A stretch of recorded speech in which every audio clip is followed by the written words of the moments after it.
요한복음 13장부터 16장까지를 예수님의 고별 설교다. 이 땅을 떠나기 전에 마지막으로 한 설교, 십자가를 지시기 전에 마지막 한 설교다. 그래서 고별 설교다고도 하고, 마가의 다락방에서 설교했다고 해서 다락방 강화라고도 그렇게 부릅니다. 근데 이 마가의 다락방에서 예수님이 하신 그 마지막 고별 설교의 내용, 핵심이 뭐냐 하면은 성령에 대한 부분입니다. 보혜사 성령을 말씀하고 있습니다. 요한복음 14장, 15장, 16장 석 장에 걸쳐서 이 성령에 대해 말씀합니다. 14장 16절, 26절에도 말했고 16장 7절부터 14절까지도 길게 이야기하고 14장과 16장 사이에는 15장에도 이야기를 하면서 그 결론을 15장 26절, 27절에 진리의 성령에 대하여 결론을 이야기합니다. 그러면서 그 사이의 말씀으로 오늘 본문에 포도나무 비유가 들어가 있습니다.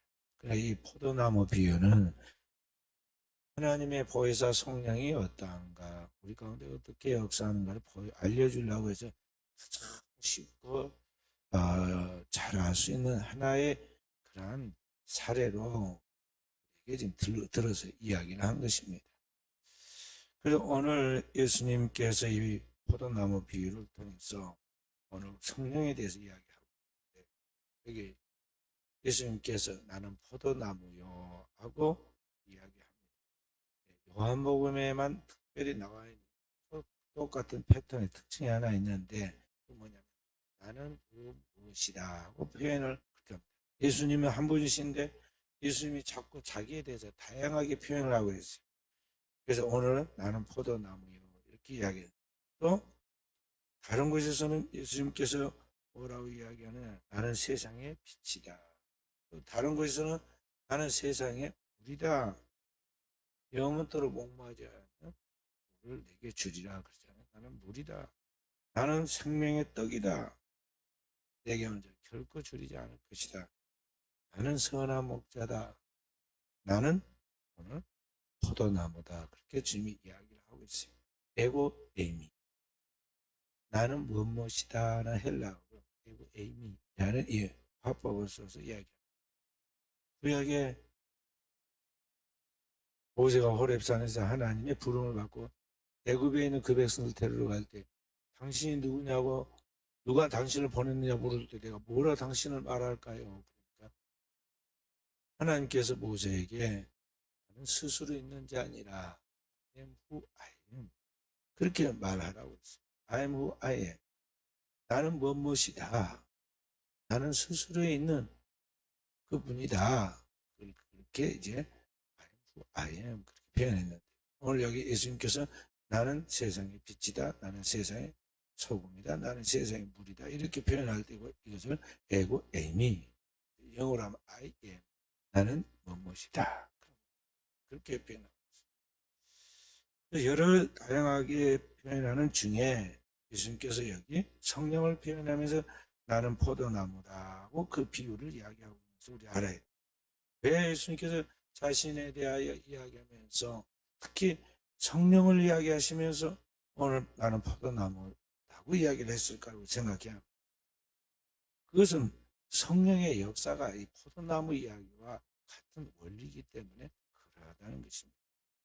여기 포도나무가 여기 줄기가 있고 가지가 있고 그리고 잎사귀가 있고 열매가 있는데, 이 공통적인 것은 그 나무에, 포도나무에 열매를 맺기 전에 모든 생명이 흐르듯이 하나님이 있고 우리가 있고 우리가 하나님께 관계가 형성이 되면은 그 안에 하나님의 생명이 흐르듯이 성령이 흐른다는 거예요. 그렇게 해서 열매가 맺는다는 거예요. 그렇기 때문에 성령으로 아니하고는 그리스도인이 하나님의 관계 속에 성령이 흐르지 않고는 결코 하나님의 좋은 열매, 성령의 열매를 맺을 수 없다. 그래서 하나님과 우리의 관계를 우리가 잘 이해하라고 주께서 가르쳐주고 있습니다.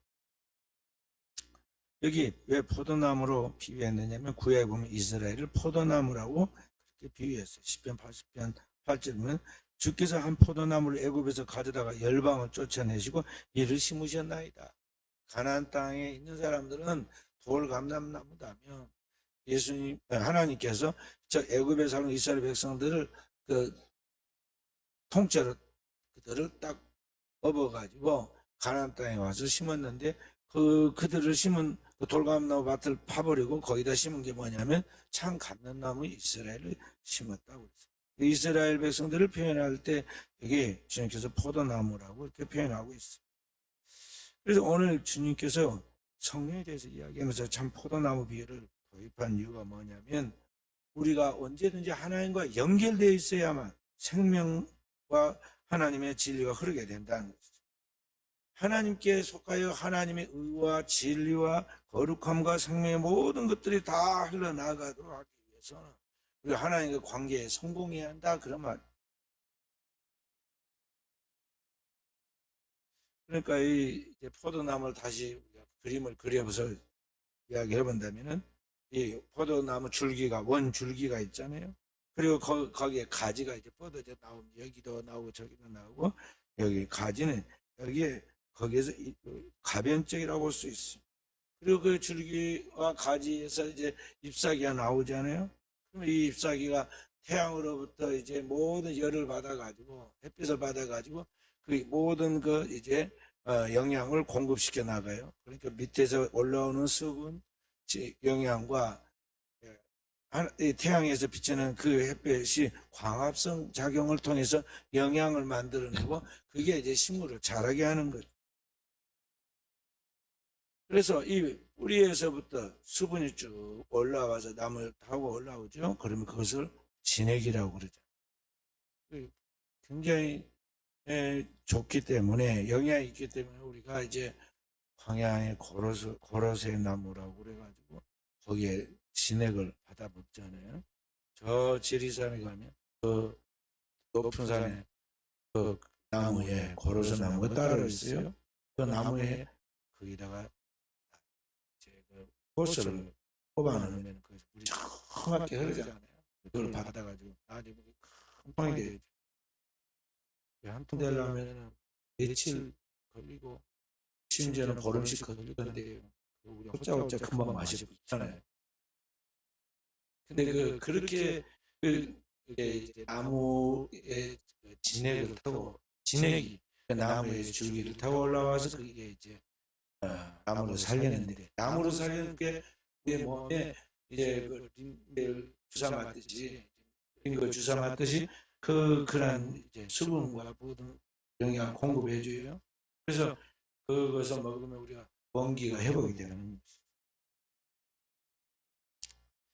그래서 그렇게 이제 생명이 흐르듯이 똑같은 원리라는 것이에요. 생물학적으로 볼 때 생명적인 연결을 통해서 서로 의존하여 열매를 맺듯이, 그러하듯이 하나님과 우리와의 관계가, 하나님은 영이시고 우리는 육체를 가지고 있지만 하나님과 우리의 관계가 이와 같이 원줄기에 가지가 있고 잎사귀가 거기서 나오고 거기에 이제 광합성 작용을 통해서 이 생명이 풍성히 열매를 맺듯이 오늘 우리가 하나님과의 관계에 영이신 하나님 앞에 육신을 가진 우리가 우리의 영혼을 하나님 앞에 고정시키고 하나님을 향하여 나아갈 때 하나님의 은혜가 마치 광합성 작용처럼 우리에게 일어나면서 우리 안에 생명이 돌게 돼서 우리의 영혼이 제대로 작동을 한다 이 말이에요. 그래서 우리의 삶 속에서 세상의 사람들이 없는 하나님의 생명의 열매가 맺게 되는데, 그게 뭐냐면 성령의 열매다.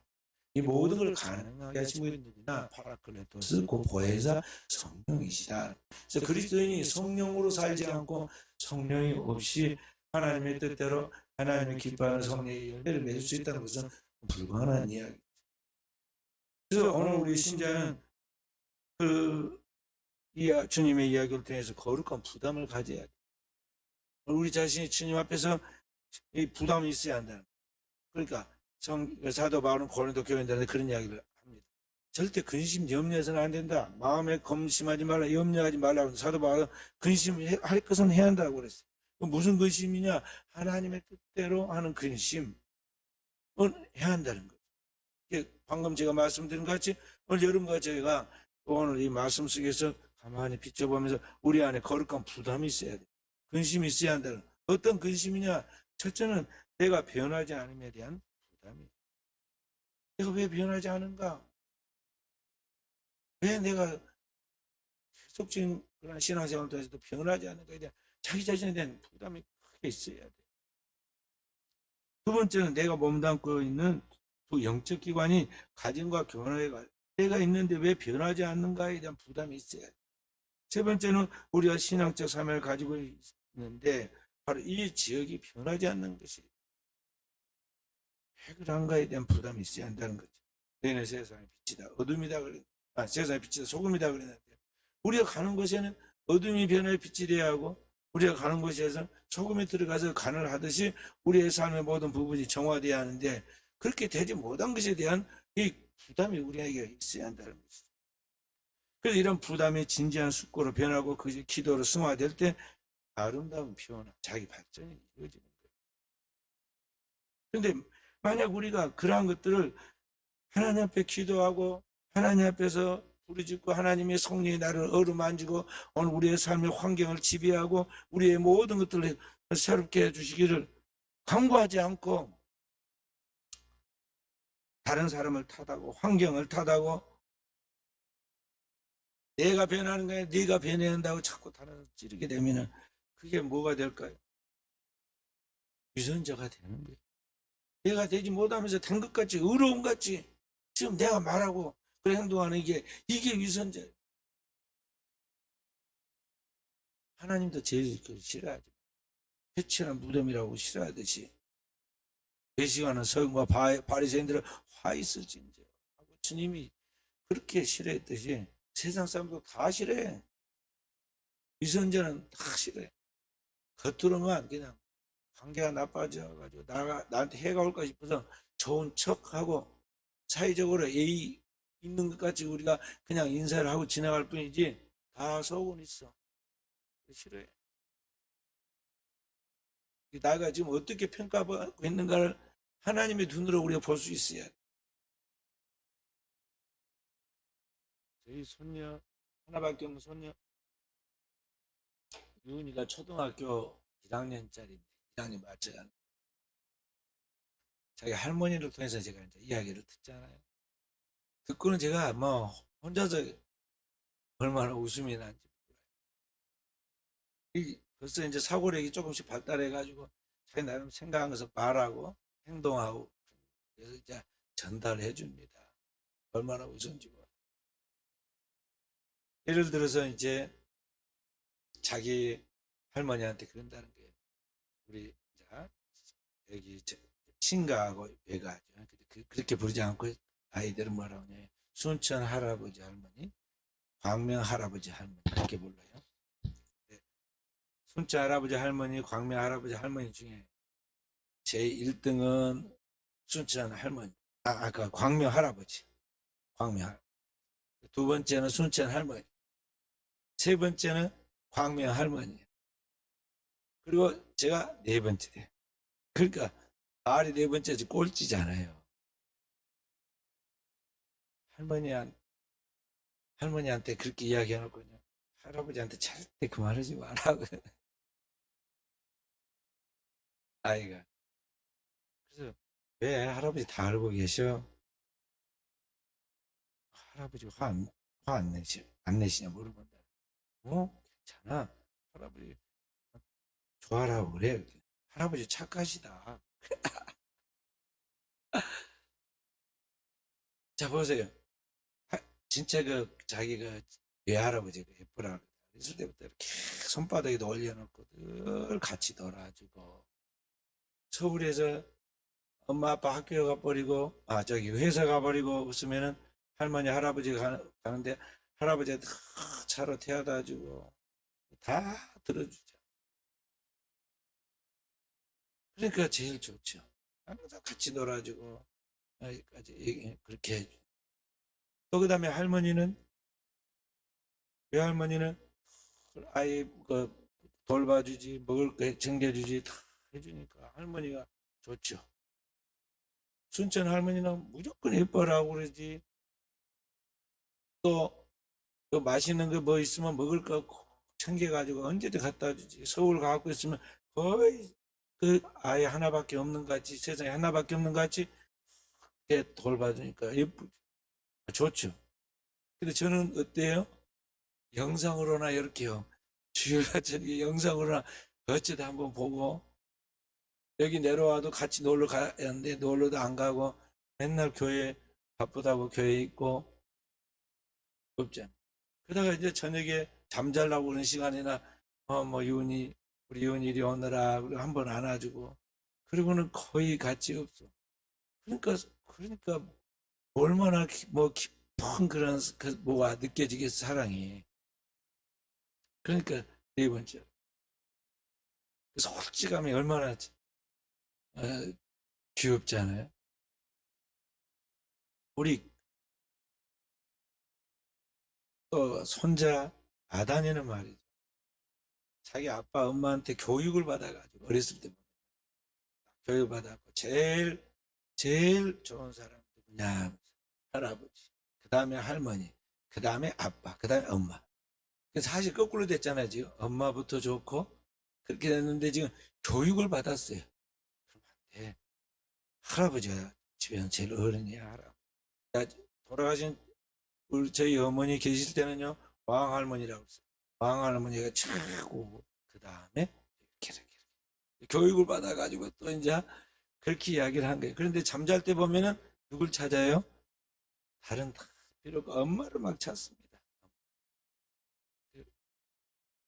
자, 그래 아이들은 거짓이 없어 솔직해 진실하단 말이에요.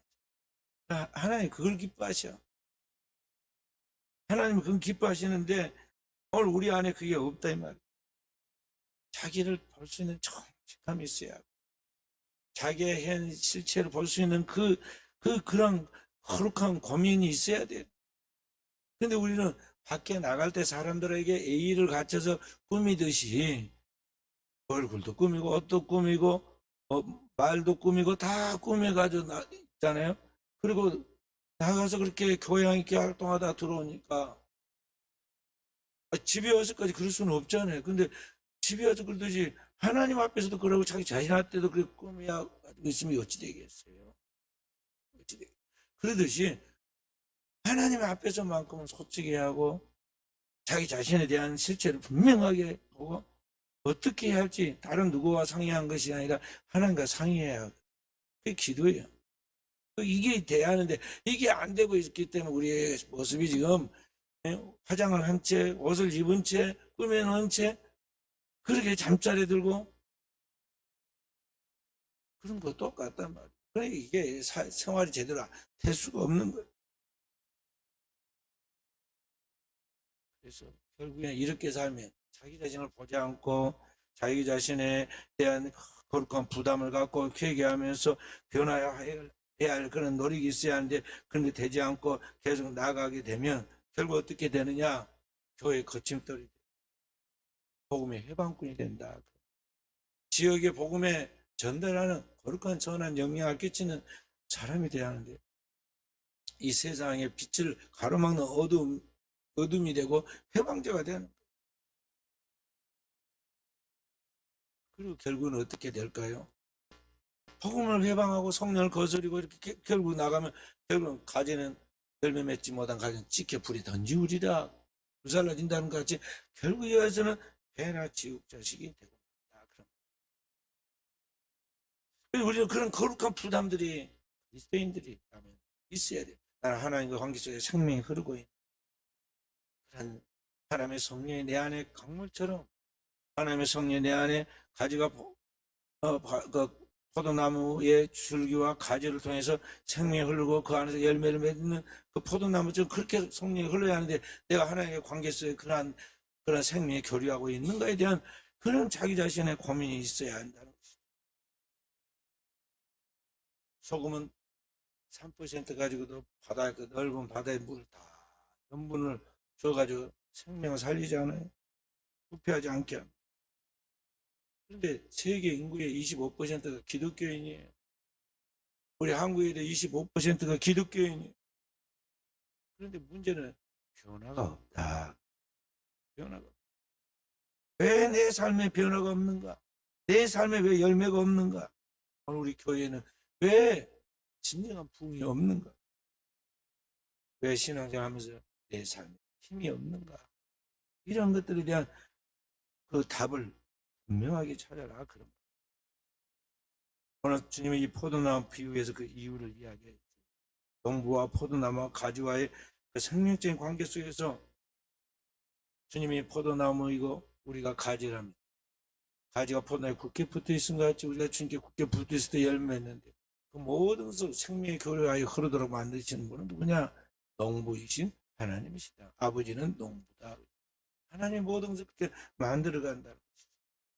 그래서 성부, 성자, 성령 하나님께서 오늘 우리와의 관계 속에서 좋은 관계를 맺게 될 때 아버지께서 우리에게 열매를 주시는데 우리 하나님께서 우리 찾으시는 것이 바로 포도나무에서 딱 자는 거 한 가지뿐이에요.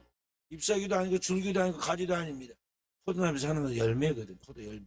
그래서 하나님께서 우리에게 찾으시는 건 뭐냐면 열매다. 우리를 통해서 하나님이 생명의 열매를 맺게 만드시는데 그 열매가 뭐냐면 성령의 열매.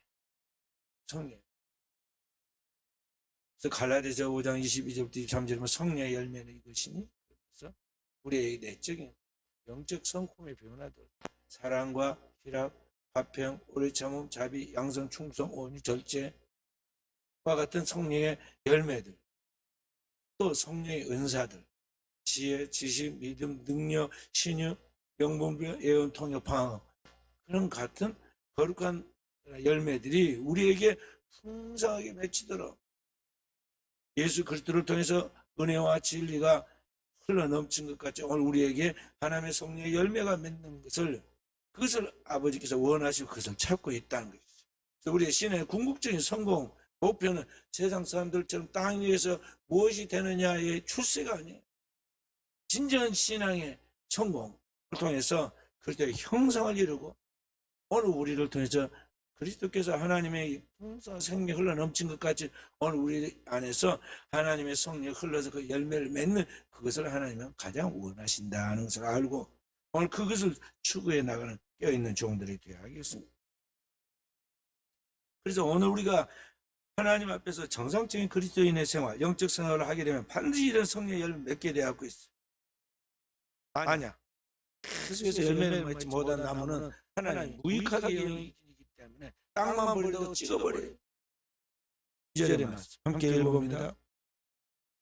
2절 물은 내게 붙어 있어 열매를 맺지 아니하는 가지는 아버지께서 그것을 제거해 버리시고 물은 열매를 맺는 가지는 더 열매를 맺게 하려 하여 그것을 깨끗하게 하시느니라. 아멘. 주님과의 관계에 성공을 해서 하나님의 열매를 성령을 맺기 시작하면 하나님 너무 좋아가지고 기뻐가지고 마치 농부가 그 많은 열매 맺게 해주기 위해서 계속 걸음을 하고 거기다 북을 하고 그렇게 해서 열매가 풍성히 맺게 하듯이 하나님 은혜를 주시고 그에게 무한한 축복을 주신다는 것이죠.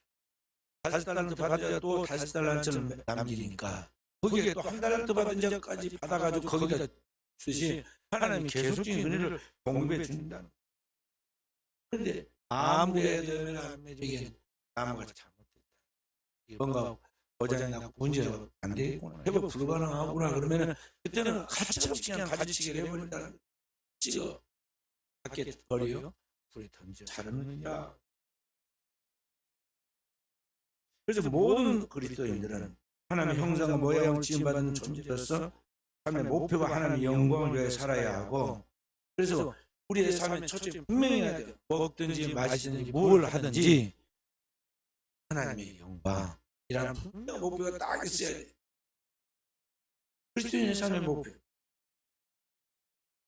그런데 그 하나님의 영광을 위해 하나님이 지은 존재로서 그 하나님의 형상이 하나님이 열매를 맺지 못한다면 이게 무가치한 존재라는 것이죠.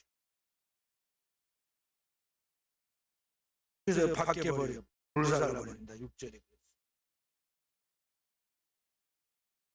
마태복음 7장 19절에서 20절에도 똑같이 말합니다. 아름다운 열매를 맺지 않는 나무마다 찌개 불에 던지고는 이름으로 그의 열매를 그의 그들을 알리라. 하나님은 결산하시는 하나님. 항상 우리의 삶이 결산하시는. 우리도 계산하잖아요.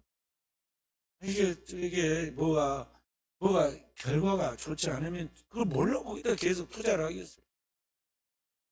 하나님도 항상 우리의 삶을 결산하신 하나님, 한 해를 결산하고 우리의 인생을 계속해서 어떤 축복을 주었는데 그게 좋은 열매가 없으면 안 돼요. 그리고 국회의원도 뽑습니다. 내년에 또 이제 국회의원 뽑을 것인데요. 이게 시켜놨더니 별로 지역의 발전에 도움도 안 되고 유익도 없는 것 같아요. 그러면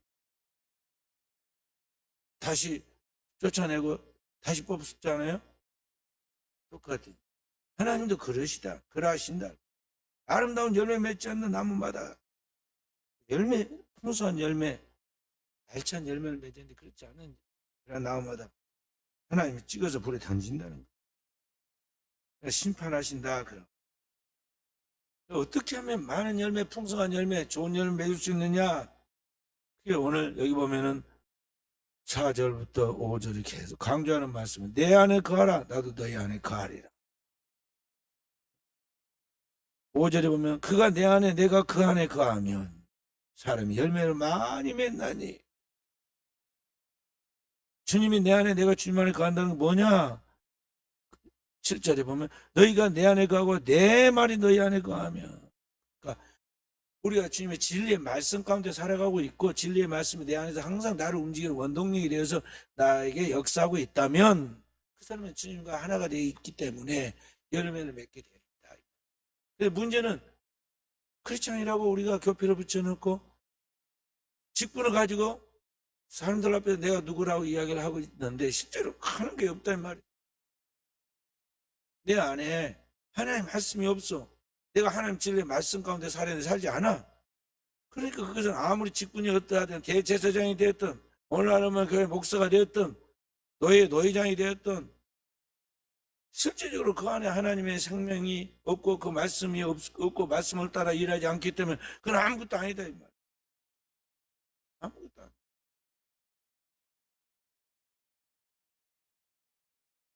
그래서 오늘 우리 신앙생활에 방해가 되는 것들은 우리가 스스로 가지치기를 해버려야 돼.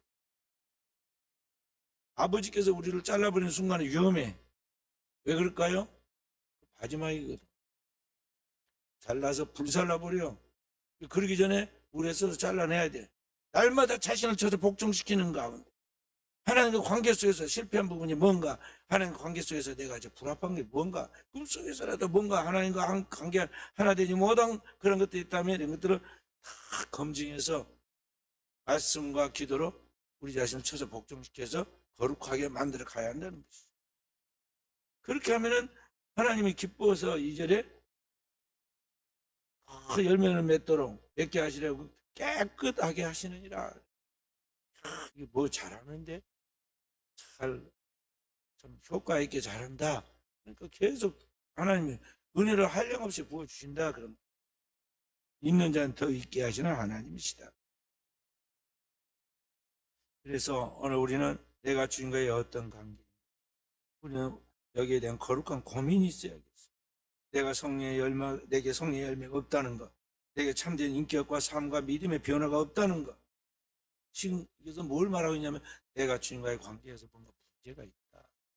하나님과의 관계 속에서 내가 지금 뭔가 실패하고 있다. 그래서 우리가 알아야 한다는 것입니다. 내가 주님과의 지금 끊어진 관계가 되어 있다는 것이죠. 주님과 상관없는 삶을 살고 있다는 것입니다. 아담과 하와가 하나님의 동산에 살고 있었지만 그 하나님의 말씀을 떠나서 선악과를 따먹었잖아요. 주님의 진리 안에 거하지 않았어요.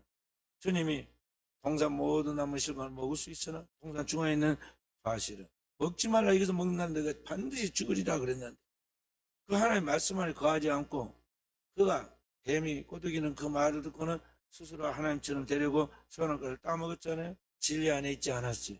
그러니까 하나님과의 관계가 단절되어 있고 고장나 있는 것이죠. 그런데 그걸 아는 척 하려고 딱 나무 뒤에 숨어서 하나님이 오시는가 안 오시는가 숨어서 지켜보니까 하나님이 여전히 저녁 해질 무렵에 주님의 발자국 소리가 들리잖아요. 그리고 조금 있으니까 주님이 부르시잖아요. 페어리스 에이덤, 아담아 어디 있느냐 물어본다. 아담아 어디 있느냐. 아담이 자꾸 물으시니까요. 대답 안 할 수가 없어서 나무 뒤에서 나 여기 없어요. 그러듯이 말. 내가 나무 뒤에 숨었나이다. 누가 너더러 나무 뒤에 숨으라고 했느냐? 벌거벗어서 그랬습니다. 누가 너희가 벌거벗음을 말하 했느냐고 하나님은 꼬치꼬치 이렇게 물어보잖아요. 그리고 아이금 자신의 죄를 회개할 기회를 주려고 주께서 지금 가까이 다가오시는데 자꾸 주님과 상관없는 삶을 살았기 때문에 자신이 하나님 관계가 멀어지는 스스로 그렇게 뭔가 오늘 끄름지건만요 저 뒤에 가서 기둥 뒤에 숨습니다. 그리고 뭔가 하나님의 은혜가 가득하고 사모되고 준비가 되면요 확 앞으로 나와요. 강대성 앞으로 나옵니다. 지금 아담이 하나님을 먼저 찾았을 것인데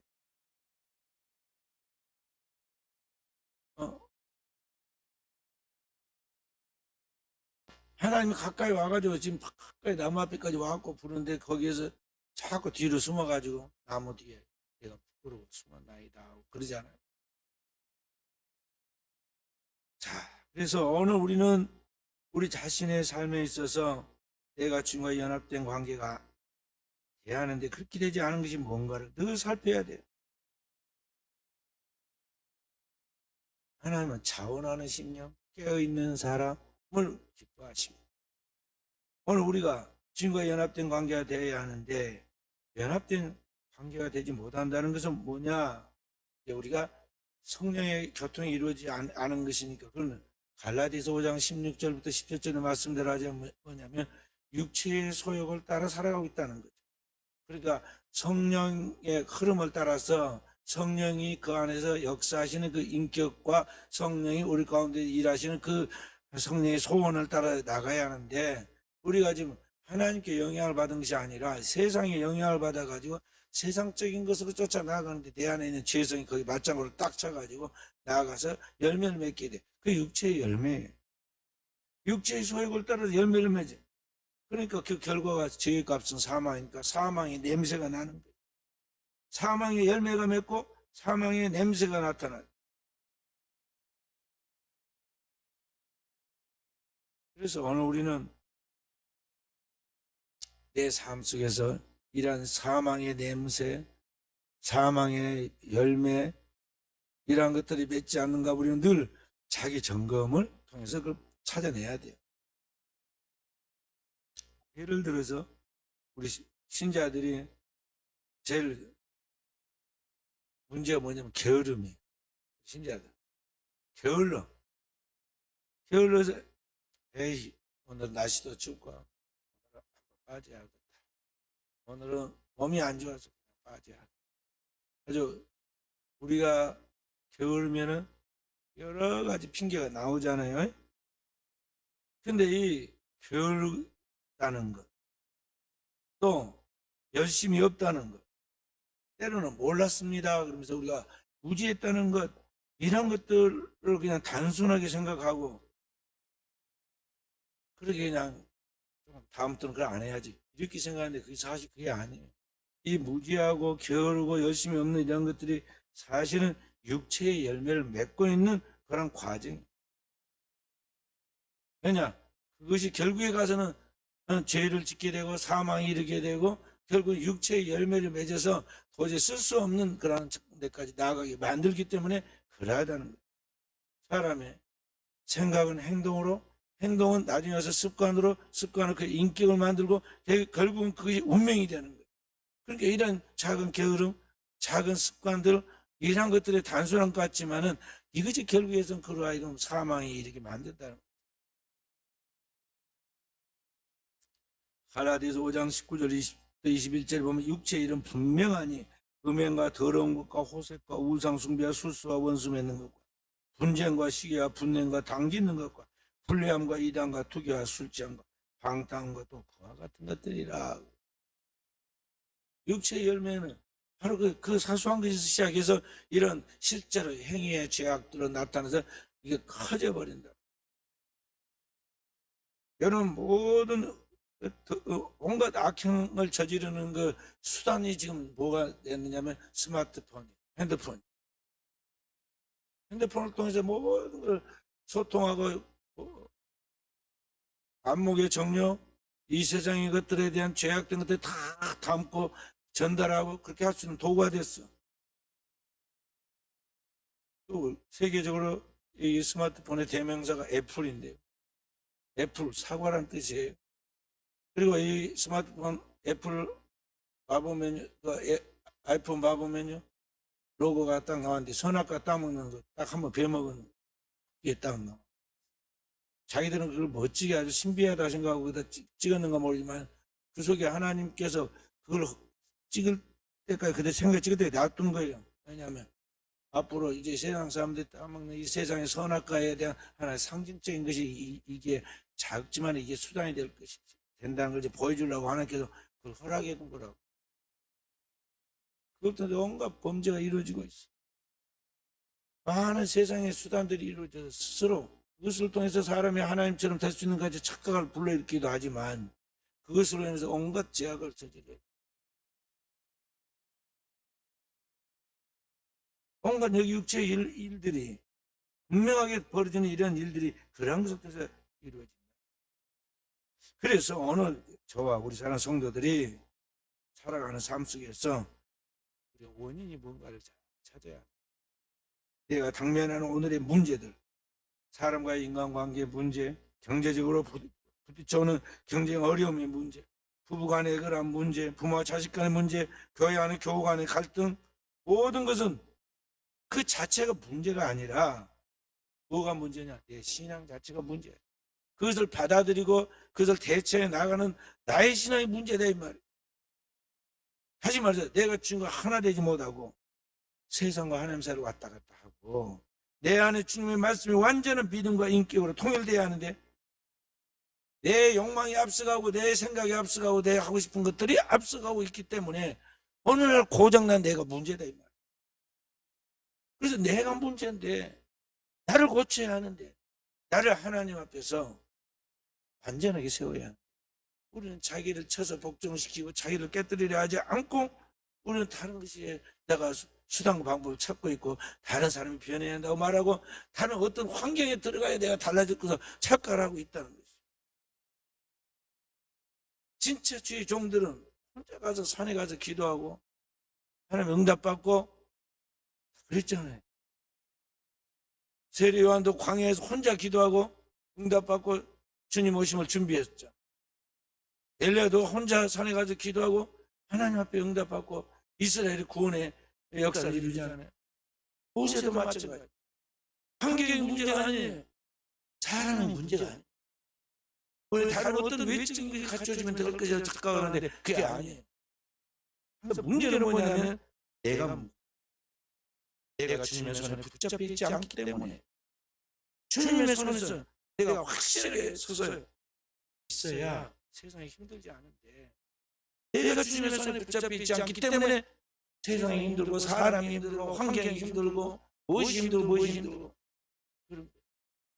나만 가지가 포로남에 굳게 붙어 있어가지고 주님의 손에 굳게 붙어 있고 주님이 내 안에서 하나님의 생명이 나를 통해서 내 안에 하나님의 생명이 성령이 흐르기만 하면 나의 삶의 모든 부분이 다양하게 열매 맺어서 하나님의 영광이 드러나고 풍성한 축복이 나타나는 것이니 문제는 내가 아니다는 거지. 사람도 내가 아니다고 생각하고 교회가 다스리고 어디 교회가 뭔가 나에게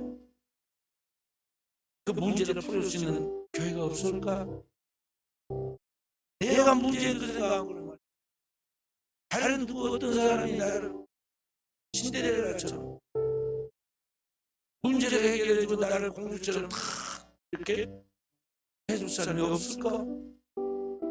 그렇게 생각하면서 세상 사람들이 여기저기 나가다 보니까 그런 척 꾸며가지고 다른 사람을 속여서 이용하는 사람들만 만나게 되고 결국 더 좋은 자기 운명을 만들어내려고 자기가 생각이 고안해 이제 자기 인생을 훌륭하게 만들고 말고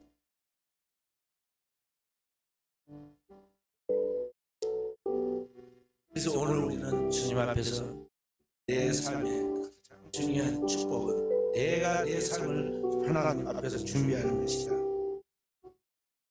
오늘 내가 변화되면 다 변화된다. 오늘 내가 변화되면 나를 만난 사람이 변화되고, 내가 변화되면 내 가정이 변화되고, 내가 변화되면 변화된다. 오늘 나를 하나님 앞에 진정한 하나님의 빛으로, 하나님의 관계자 성공하는 가지가 포도나무에 붙어있는 것 같은 진정한 하나님의 생명에 걸어가는 포도나무로 우리가 만들어져 가도록 해야겠습니다. 오늘도 저와 우리 사랑하는 성도들이 우리 하나님 앞에 이와 같은 온전한 사람으로 서서 우리 주님을 기쁘시게 하는, 이 시대에 주님이 찾으는 진정한 열매를 맺는, 고통받는 이 시대 많은 영혼들에게 희망을 주는 저와 우리 사랑하는 성도들이 되어줄 수 있기를 주님의 이름으로 축원드립니다.